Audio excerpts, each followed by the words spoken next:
Petrol diesel की record तोड़ कीमतों ने कोरोना काल में कार चलाने वालों की मुश्किल बढ़ा दी है। रोजाना बढ़ती कीमतों से परेशान ये लोग सरकार से राहत पाने के इंतजार में हैं।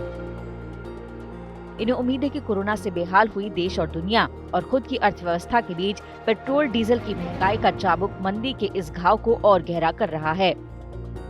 जानकारों का भी मानना है कि पेट्रोल डीजल की कीमतों में कमी के फिलहाल अंतर्राष्ट्रीय बाजार से तो कोई आसार नजर नहीं आते। ऐसे में अब लोगों के लिए धीरे धीरे पेट्रोल डीजल के वाहनों से इलेक्ट्रिक व्हीकल्स का रुख करना ही फायदेमंद रहेगा। इनसे होने वाली बचत कैसे लोगों की जेब को हल्का होने से बचाती है, इसे समझने के लिए नेशनल ऑटोमोटिव बोर्ड यानी NAB के आंकड़ों पर नजर डालते हैं।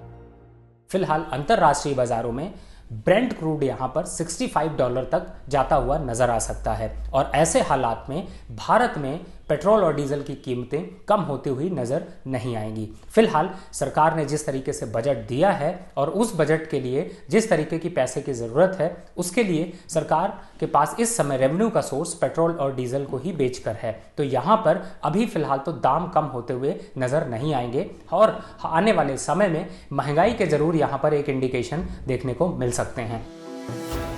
देश में इस समय कुल 50,577 इलेक्ट्रिक वाहन है।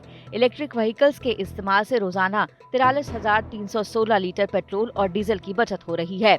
इससे अभी तक 1.44 करोड़ लीटर पेट्रोल और डीजल की बचत हुई है। NAB के मुताबिक इलेक्ट्रिकल व्हीकल्स के इस्तेमाल से पेट्रोल डीजल के रोज 3.5 लाख रुपए बच रहे हैं। यानी कुल अब तक 50,577 इलेक्ट्रिक व्हीकल से 1 अरब से ज्यादा की बचत हो चुकी है। पिछले कुछ सालों में बेहतर तकनीक, चार्जिंग की सुविधाओं में बढ़ोतरी और सब्सिडी वगैरह ने ग्राहकों की इन वाहनों में दिलचस्पी बढ़ाई है। सरकार इन वाहनों की खरीद पर GST, रजिस्ट्रेशन और दूसरे चार्ज में छूट दे रही है। इलेक्ट्रिक वाहन पर्यावरण के लिहाज से भी बेहतर होते हैं क्योंकि पेट्रोल और डीजल का इस्तेमाल नहीं होने से इनसे कार्बन उत्सर्जन नहीं होता है। NAB के मुताबिक इलेक्ट्रिक व्हीकल्स के इस्तेमाल से रोजाना करीब 99,000 किलो कार्बन डाइऑक्साइड के उत्सर्जन को रोका जा रहा है।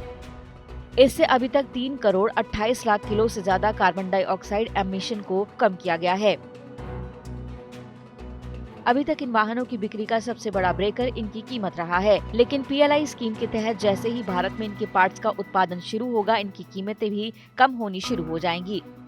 प्रोडक्शन लिंक्ड इंसेंटिव की स्कीम अब फाइनलाइज हो रही है, जिससे भारत में इलेक्ट्रिक व्हीकल्स के पुर्जे बने। FAME 2 को हमने मंजूरी दी है, जिससे जो भी बिजली से चलने वाली गाड़ी या स्कूटर, 2 व्हीलर खरीदते हैं उनको इंसेंटिव मिले।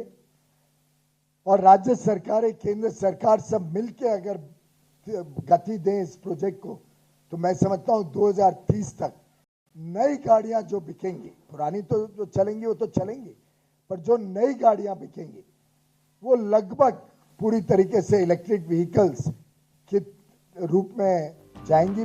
जिस तरह से दुनिया की सबसे बड़ी इलेक्ट्रिक व्हीकल कंपनी टेस्ला ने भारत में बेंगलुरु में अपना प्लांट लगाने की तैयारी की है, उससे उम्मीद है कि दुनिया की बड़ी बड़ी कंपनियां भारत आएंगी। इससे कंपनियों में मुकाबला होगा और देसी उद्योग को फायदा मिलेगा, जिससे कीमतों में कमी आने की भरपूर उम्मीद है।